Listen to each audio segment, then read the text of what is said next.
इसी के साथ आज की सभा में 3 बातें निवेदन करना चाहूंगा। भगवान महावीर ने 3 दुष्प्रतिकार बताए। दुष्प्रतिकार का मतलब है जो काम असंभव तो नहीं लेकिन बहुत मुश्किल है। समझ आ रही बात? वो कार्य असंभव नहीं है लेकिन बहुत मुश्किल है।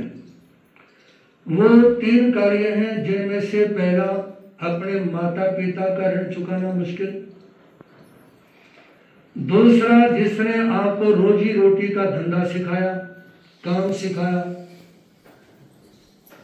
उसका ऋण चुकाना मुश्किल, और तीसरा गुरु का ऋण चुकाना मुश्किल। इनमें सबसे पहली बात है अपने माता पिता का ऋण चुकाना मुश्किल।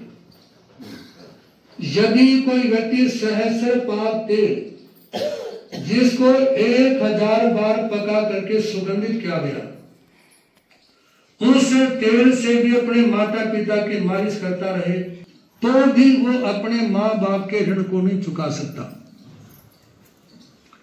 माँ बाप के ऋण को चुकाने का एक ही तरीका है कि आप उनको संतों के पास सत्संग में लेकर आए, तीर्थों पर लेकर जाएं और उनके सामने निवेदन करें, आपने अपने जिंदगी में बहुत मेहनत की, बहुत कमाया, हमारे को आपने जन्म दिया, जीवन दिया, पढ़ाया लिखाया और अपने ओर से हमारे लिए बहुत कुछ किया। अब आप वृद्ध अवस्था में आ चुके हैं, हमारा फर्ज है आपकी सेवा करना और हम ये चाहते हैं कि अब आप जप करो, धर्म ध्यान करो, तीर्थों की यात्रा करो, भगवान का नाम लो ताकि आपका भविष्य सुधर सके। समझ आ रही बात? ताकि आपका भविष्य सुधर सके। याद रखना, सारा दिन यदि गृहस्थी के काम धंधे में लगे रहोगे ना, उससे भविष्य नहीं सुधरेगा। उससे तो आप परिवार के लिए काम करते रहोगे और जिस परिवार के लिए सारा दिन लगे रहोगे ना, वही तुम्हारे को बुढ़ापा आने के बाद में धक्का मार सकते हैं। यहां प्रवचन में कम ही भाई बहन बुजुर्ग या भाई ऐसे बैठे होंगे जिन्होंने अपने बच्चों से कड़वी कड़वी ना सुन रखी हो। हाँ हूं, कुछ तो कर लो, कड़वी कड़वी ना सुन रखी हो। यहां तक भी सुना होगा आप लोगों ने कि मरते भी नहीं है, ये भी सुना होगा कि मरते भी नहीं है।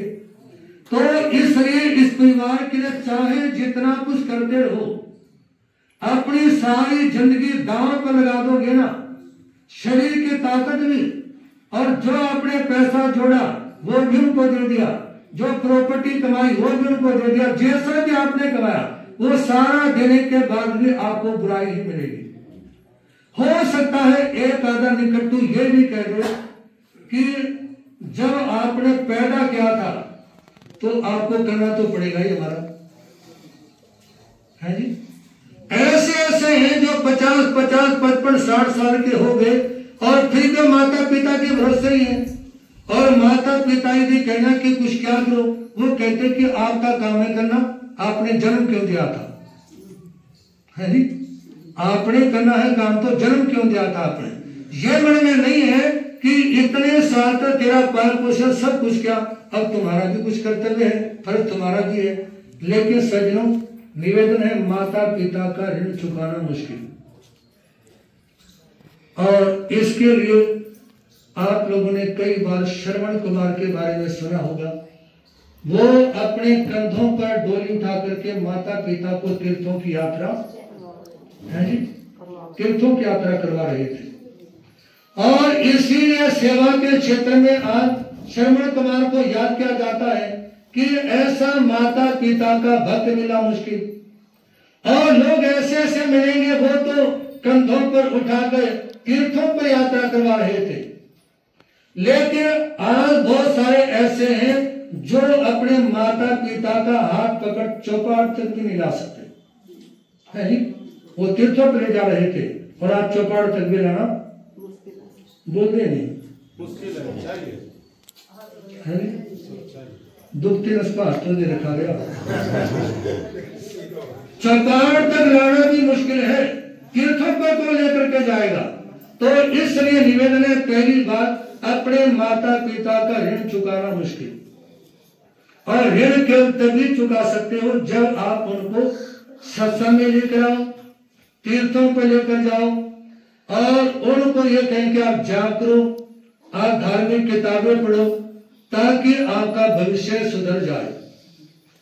सरकार भी जो पेंशन देती है ना रिटायर होने के बाद, किस लिए? कि भाई आप चाहे उसने जिंदगी में काम किया नहीं किया, लेकिन सरकार तो कहती है तुमने अपनी जिंदगी में 58 साल तक काम किया, अब तुम्हारे को पेंशन देते हैं, तुम घर में आराम से बैठ के भक्ति करो ताकि तुम्हारा भविष्य सुधर जाए। दूसरी बात, स्वामी का ऋण चुकाना मुश्किल।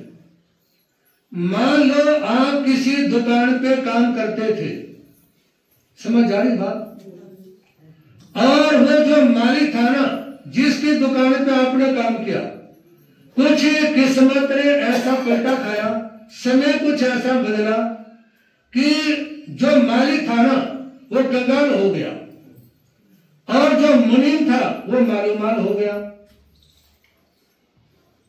समय का पहिया चलता है, समय का पहिया चलता है, इस पहिए के साथ किसी का भाग्य बदलता है। समय का पहिया चलता है, समय का पहिया चलता है। तो निवेदन करना चाहूंगा आप लोगों के सामने कि जो मालिक था वो कंगाल हो गया, और जो मुनीम था वो मालूमाल हो गया। ऐसे में जो मुनीम है वो अपने मालिक के पास में जाए और ये कहे कि ये जो मैंने पैसा कमाया है ये आपकी कृपा से, आपके आशीर्वाद से, आपकी दुकान पे मैंने काम सीखा, आपकी दुकान से मैंने व्यापार सीखा, और आपकी कृपा के कारण ही मैं पैसे वाला बना। अब आप इस गद्दी पर दोबारा से बैठो, मैं तो पहले आपके मुनीम था, अभी मैं आपके चरणों में हूं। मतलब यदि वो अपनी गद्दी पर पहले वाले मालिक को बिठा दे तो भी उसके ऋण को नहीं चुका सकता। समझ आ रही बात? उसके ऋण को चुकाने का एक ही तरीका है, वो कहे कि स्वामी मालिक मेरा निवेदन है कि आप गद्दी पे बैठो, ये भी जो सामान है, दुकान है, मकान है, ये भी सब आपका ही है, मैं भी आपका अनुचर हूं, आपका सेवक हूं, और निवेदन ये है कि आप इसके साथ साथ भगवान की भक्ति करो, जाप करो, क्योंकि जो कर्म है ये कभी शर्म नहीं करते। कर्म कभी बोले नहीं, कर्म कभी शर्म नहीं करते। पहले आप मालिक थे, मालो माल थे, मैं कंगाल था, और आज मैं मालो माल हूं, आप कंगाल हो। ये सब कर्मों के कारण। किसके कारण? कई बार आदमी सोच लेता है कि मैं बीड़ी नहीं पीता, शराब नहीं पीता, मैं मांस नहीं खाता, गलत रास्ते के ऊपर नहीं जाता, फिर भी मेरे पास पैसा नहीं है, और मेरे गांव में, मेरी मार्केट में, हमारे समाज में एक ऐसा भी व्यक्ति है जो अंडे भी खाता है, मांस भी खाता है, शराब भी पीता है, फिर भी उसके पास पैसा बढ़ता जा रहा है। ऐसा भी होता है, लेकिन कब तक? जब तक उनके पुण्य का उदय है तब तक वो गलत काम करते हुए भी बढ़ते चले जाते हैं, और जैसे ही पुण्य समाप्त होगा ना, रातों रात ये नहीं पता चलेगा वो गया कहां पर। ये जितने भी लोग दिवाली इत्यादि निकालते हैं वो वही तो निकालते हैं जो अंडे खाते, मांस खाते, शराब पीते हैं, उन मार्ग के पर जाते हैं, और वो निकालने के बाद में दिन में गाड़ी आती है और रात में सारी फैमिली का पता नहीं चलता गए कहां पे। तो जब किसी के पाप का उदय आता है ना, तो उस समय देखते देखते सब कुछ खत्म हो जाता है। समझ आ रही बात?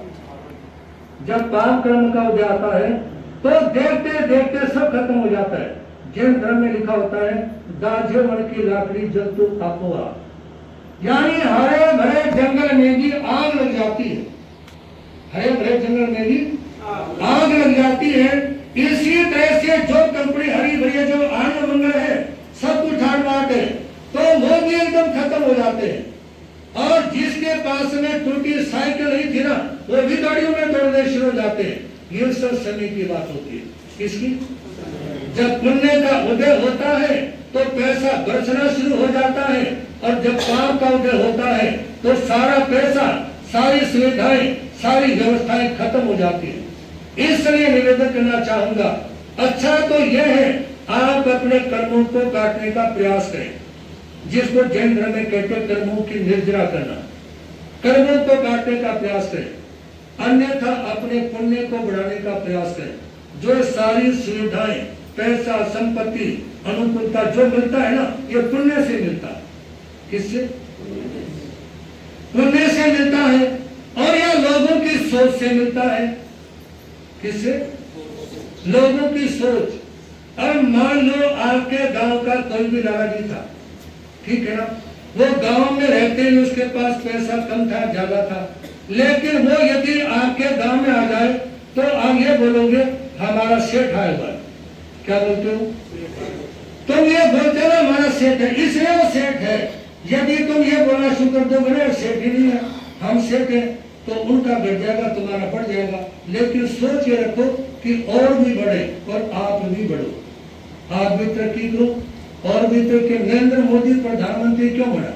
लोग ये कहते थे एक बार मोदी प्रधानमंत्री बन जाना, फिर देखना।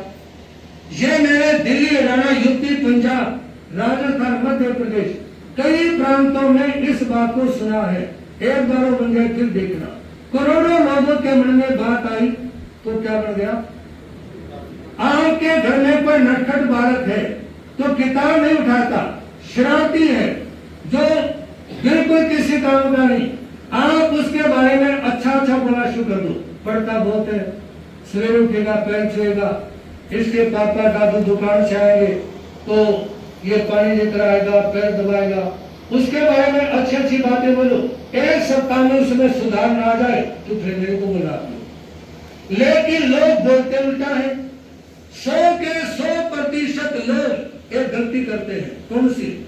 किसी के घर में बच्चा हुआ और बच्चे के साथ में तोतला बोलेंगे। बोलेंगे आप लोग बच्चे के साथ कैसा बोलते हैं? बोलो तो, ये तो कोई बहुत बड़ी बात नहीं। कैसा बोलते हैं? तोतला बोलते हैं। और ये जब बड़ा होकर तोतला बोलने नहीं जाते फिर परेशान होते हैं। तो डॉक्टर साहब थे ना, वो थे तोतले। डॉक्टर साहब ऊपर से नीचे झांक करके देखने लगे और भिखारी को देखकर कहते हैं टमाटर खाओ। क्या बोला? कहा तो ये था कमा के खाओ, लेकिन तोतला था, क्या बोलता है? टमाटर खाओ। अब वो कहता है कि भाई साहब कोई बात नहीं, टमाटर दे दो, है जी। वो वहीं खड़ा रहा कि टमाटर लेके आएंगे। तो कंपाउंडर भेजा था कि भाई साहब आप जाओ, डॉक्टर साहब तोतले हैं, उसने ये नहीं कहा कि टमाटर खाओ, उसने कहा कि जाओ कोई कमा के खाओ। तो जब आप तोतला बोलेंगे ना तो बच्चे भी तोतला बोलेंगे। इसलिए स्पष्ट बोलना चाहिए, और जो करवाना है ना वो बोलो, जो बच्चा करता वो कभी मत बोलो। आप सब माता बहनों की, भाइयों की एक आदत मिलेगी, जो तुम्हारे बच्चे शरारत करते हैं, जो भी गलतियां करते हैं ना, उनको तुम बार बार दोहराते हो। एक चीज तोड़ता है, ये गुस्सा करता है, ये ऐसा बोलता है, बच्चा सोचता है तेरी तारीफें चल रही है, वो और ज्यादा करता है, और ज्यादा करता है। तो इसलिए जिंदगी में याद रखना, जो बच्चे से करवाना है ना वो बोलो, जो बच्चा करता है वो कभी भी मत बोलना। तो दूसरी बात, स्वामी का ऋण चुकाना मुश्किल। यदि वो बाजार में भी मिल जाए ना तो वहां भी सम्मान करो।